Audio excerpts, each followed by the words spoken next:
Maria, which is a biographical drama from Pablo Larraín, who made Jackie, about Jackie Kennedy, and Spencer, about Princess Diana. So this is the third film in a sort of unofficial trilogy of very significant 20th century women.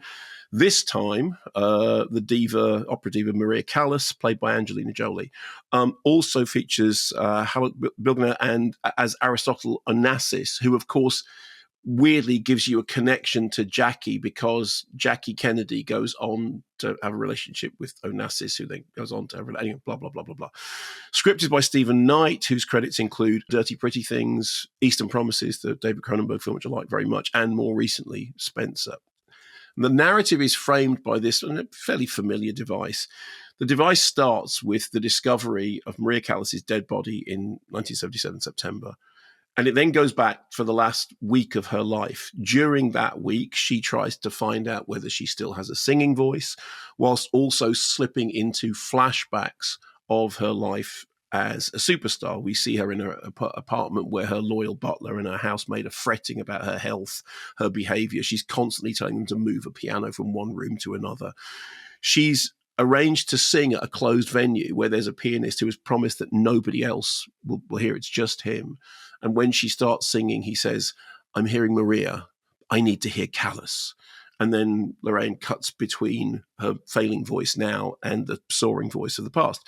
She's also, in this packed final week, taking part in an interview with a young filmmaker played by Cody Smith-McPhee, who is called Mandrax, which, of course, is the name of the drug she is taking, which blurs the lines between reality and imagination. So she wanders around the streets of her neighborhood with Mandrax, the filmmaker, holding forth on her life, and occasionally drifting into these hallucinogenic reveries in which an orchestra will magically appear in the rain. Here's a clip.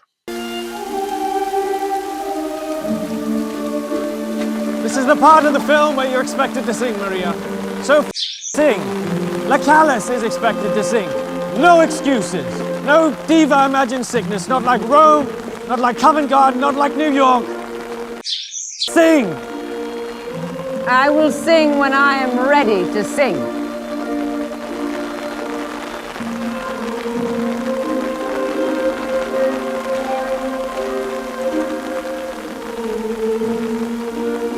That sounds like crackly 78 music as opposed to the rain. I think it's Rain at the time. I think that's the case. Yeah, anyway, so Jolie was nominated for a Golden Globe. I think she has a shot at an Oscar nomination. General opinion seems to be that her performance is great, even if the movie is disappointing. I disagree.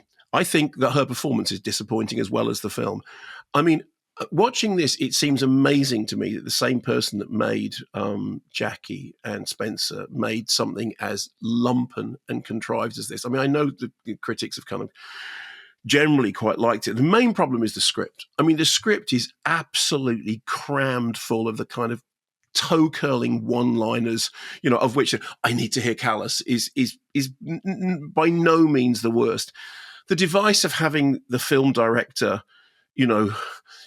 walking round with her, who's sort of the embodiment of the hallucinations, and at one point says, "Have I told you I've fallen in love with you?" And she says, "Oh, that happens a lot." And then there's a bit when the doctor says to her, "Madam Callas, I'm begging you to see reason." And she says, "My life is opera. There is no reason in opera." I mean, okay, fine. I do understand that she was a kind of larger than life figure and the whole sort of, the diva thing. But I also understand that even if any of the sort of the lines are drawn from reality, the way in which they appear in the film is utterly ridiculous. There's a bit when she says, "I didn't have a baby because my body declined the invitation to make another self because my body knew I was a tiger." Now, I don't know where that line came from. I don't know whether it's a quote or whether it's made up. It doesn't make any difference. In the film, it's just ridiculous. And, Angelina Jolie gives it some welly, but she never looks like anything other than Angelina Jolie giving it some welly. Worst of all, and it pains me to say this, it's pretty dull and pretty uninvolving. Now, this isn't the first Maria Callas biopic to floor a talented director. Zeffirelli made an absolute load of old poo in 2002 called Callas Forever, which was also set at the end of her life in 1977.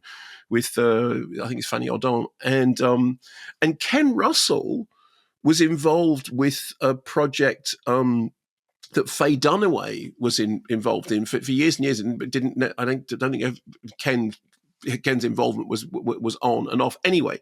So it's not like people haven't tried to do this before, but the idea that Pablo Larraín could do it and do it honestly as badly as this is disappointing. Now, it may well be that some people will see this and they'll like it, and I'll be very interested to hear if we get any correspondence, bigging it up next week. But I thought it was just like it was just the most lumpen and frankly kind of ludicrous end of life biopic with flashbacks and lots of acting pills consumed by everyone. Yeah, didn't like it at all. Can she sing? Well, there are bits that are her singing, and then most of it, which is Callas singing. I mean, obviously nobody can do Callas. So I think what they've done, is like what they did with Edith Piaf in La Vie en Rose. There's a lot of miming. I mean, there's a lot of miming. In a way, that's the least of the problems.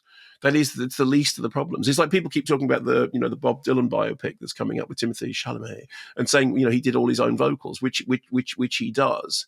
But the heart of the movie isn't really to do with that. I think the main problem with Maria is just that it's very badly written, like very badly written, which is surprising because he's a very good writer.